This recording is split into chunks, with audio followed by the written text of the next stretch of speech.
I'm Brian Denton. I've been a mortgage lender for a lot of years. Oh, hi, Brian Denton. I'm Mona Wong. I'm a lion tamer, I'm a mortgage lender, and I'm Brian's best friend. We're here to make understanding home buying easier. If you're looking to buy your first, second, third home, you're in the right place. All right, let's do this. Hey, Brian. Hey, Mona. So, you know this thing that we do where we help people buy homes and stuff? Yeah. Yeah. So, I am constantly looking at a calendar, right? Yeah. And I feel like it's aging me because I'm always looking like a month or two in advance because closings are usually out. So, I feel like it's aging me faster, but I digress. So dates. Dates are really important in a transaction. They are. I mean, people blow through dates like there's nothing, and you're contractually obligated once you sign that contract. Right. Right. And I think people don't realize as a buyer, you're really excited. And I know as a real estate agent, you try and make the deal work. And so you try and please everybody and get the quickest closing possible, but not realizing like some of these dates, you need to be realistic. But there are some dates that are really important, and one thing can't happen until another thing happens. And so I wanted to talk about dates today. So, when you're putting in an offer, obviously there's a closing date that's important. The other date that I think is also important is the P&S date, Yep. when you sign the P&S. So when we're talking about dates, do I swipe left? It is owned by uncensored, It is uncensored. P&S dates. Well, the first date you should be aware of is the application date, because just because you were pre-approved doesn't mean you made a formal application, right? Yeah, but I think before you even get to the application date, like you have your P&S date because that's on the application. The application date is Yeah. in the Yeah, P&S. that's applicable in Massachusetts, but it's not in some areas of the country. Oh, Rhode Island, for example, they don't have offers.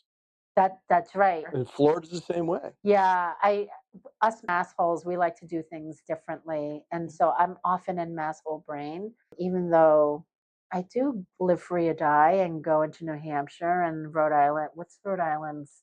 See, I know a guy state, but I don't think that's what's on the license plates. Is it the ocean state? It's the ocean state. Okay, I'm gonna have to work with the state of Rhode Island and coming up with something better. So yeah, you're right. Application date is really important as well. So that's the date that you have to have your application in by, meaning that you've done your job by submitting an application, Yeah. so that you can't come back later on. Let's say you're not approved for a loan, you can't come back and say, "Oh, sorry, I can't get a loan," and the other attorney comes at you and wants your deposit. You have to show proof that you actually did your due diligence and you actually Right. submitted your application on time. And a formal application, like a pre-approval Right. application, does not count as a bona fide application. So once the property address hits it, that's when it becomes an application, and that's what triggers that date. So I just pick a random date. If you have the 8th on your contract and you apply on the 9th, It's too late. it's too late. You could put your deposit in jeopardy if you're not Right. approved. Right. You know. So application date is really important. The P&S date for us massholes is also really important Hmm. because without a signed P&S, there's a lot of things we can't do. Right. Right? In New Hampshire and Rhode Island and Florida and most other states, there isn't an offer. You go straight into purchase and sale. So by the Correct. time you're submitting your loan, you already have the Yeah. purchase and sale. The other date is your commitment date. Hmm.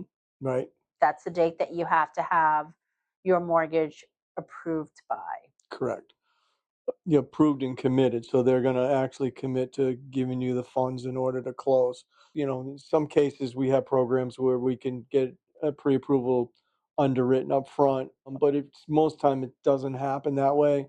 A pre-approval doesn't.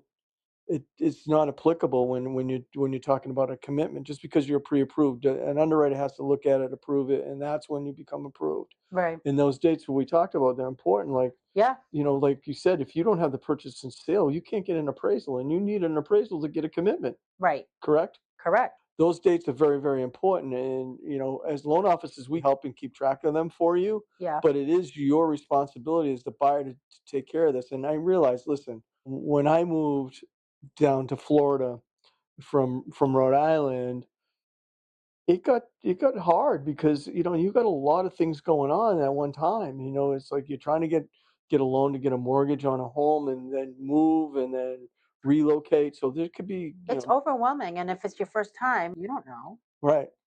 I read a statistic one time that said, I didn't know you read. I do Oh, occasionally, okay. more so than Curious George. 10% of all people that relocate would rather spend that time in prison than have to go through the moving process. Oh my god, are you kidding? That's how stressful moving can be sometimes. So again, dates are important, and your loan officer. That's why it's important to pick the right loan officer, because somebody that's going to be aware of those dates and keep you on track, On because you're going to track. be juggling a lot of balls up Yeah. in the air I during often during feel the like process. I'm bugging people because I'm like, "Hello, your Yeah. date's coming up, your date's coming up." But I'm really just I'm doing it for you, Right. Right. right? Yeah. Because what happens if you don't meet that commitment date? You need to like let your attorney know. Right. The attorney needs to let the seller's attorney know that we need an extension. Correct. And then that's when that application date comes Correct. important, Yeah. because the seller's attorney could ask, well, what's taken so long? Did you submit your application on time? We ask for extensions for different reasons, right? Like if the appraisal's delayed, we don't have the appraisal yet, I would ask for an extension Hmm. because I'm not going out to say, yep, you're committed to a loan if we don't have an appraisal. If you don't get your documentation in on time, it's not going to get to the underwriter. Yeah. And so that can delay things. Yeah. There's just a lot. And so, whatever your loan officer tells you to do, you really need to do it and you can't wait. You know what's been a big holdup for me lately? What's that? It's home insurance.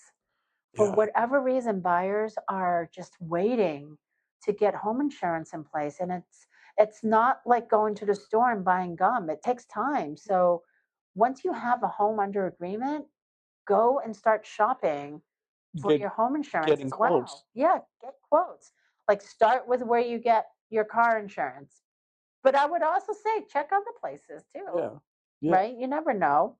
So that's a reason for an extension, and may not necessarily be like a loan delay. It could be a lot of times it's from the delay from the actual borrowers because we don't have the information in on time. Yeah. Which goes back to, if documentation is being requested, you need to make that a priority. There's a reason for it. And Yeah, people will say, "Well, do I really need this?" and blah blah blah. And you say, "Well, yes, because we track everything." right. And, well, that doesn't make sense. Well, sometimes, folks, here's the deal: suspend all logic when it comes to applying for a mortgage sometimes, because Yeah. a lot of it doesn't make sense. A lot of it is guidelines, tracking of money due to the Patriot Act and things of that sort that are out of our control. And any All lender's of going to it. ask you for the same things. And we all have a level playing field when it comes to documentation. So, Yep. if you're calling another lender and going, "Well, he wants me to get a year-end pay stub." Well, if we can't get a verification of employment out of an employer, we need that. And the more complicated your income is, the more complicated the documentation Yeah. can be. Same thing with bank statements. The more complicated they are, the more documentation we're going to ask for. So, Yeah. but going back to dates, the other date that I just thought of is your home inspection. Yes. So you have until whatever the time is that your agent has put on there for you to get your home inspection. You need to have your home inspection and the report in your hand so that if there is anything that you want to either try and renegotiate or find out more information on, you have until that date to do all of that due diligence for Yeah. yourself. That date is found either on the offer, and in the states where they go directly to purchase and sale, Yep, it'll be part of the sales agreement that says you have X amount of days. I know in Florida it's going to be between 5 and 15 days, right. and that's when you can either have a home inspection. It's almost like your time to think. If you have buyer's remorse, that you can pull out without it Yeah. interfering. So some of these dates, when you get your PNS signed, you can't really, I know like everybody's always looking for a speedy closing date. And I get that. But you got to remember, like, there are things that has to happen before we can get to closing. Yeah. So you have to allow that time for the process to take place.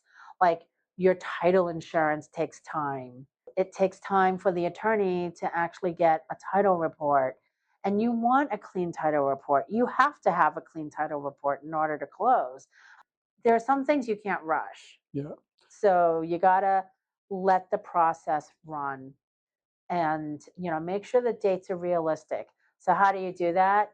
You got to make sure you communicate not just with your real estate agent, but with your mortgage lender. Make sure you have a home inspector in place so that you know that you can definitely meet these dates before you commit to Yeah. them.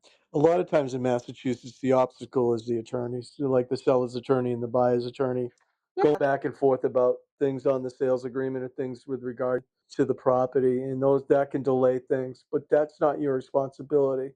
The biggest pet peeve I have is they want a quick closing, and the two attorneys take 2 weeks to do the purchase and sale agreement, and we can't get an appraisal without a purchase and sale agreement. So now we're under the gun. right. So, Have these conversations. I think yeah, it's important. yeah, That's my big takeaway yeah. in this is to make sure that you have the conversations with all the players involved to make sure that the dates are realistic.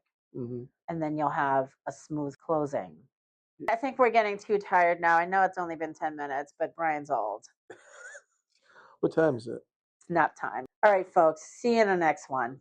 Thanks so much for listening to our podcast. If there's anything that you want to hear, or if you have any questions about anything we've talked about, feel free to drop us a note. You can get us at hello@homebuyinguncensored.com. You can also get us on Instagram. Our handle is homebuying_uncensored. Thanks.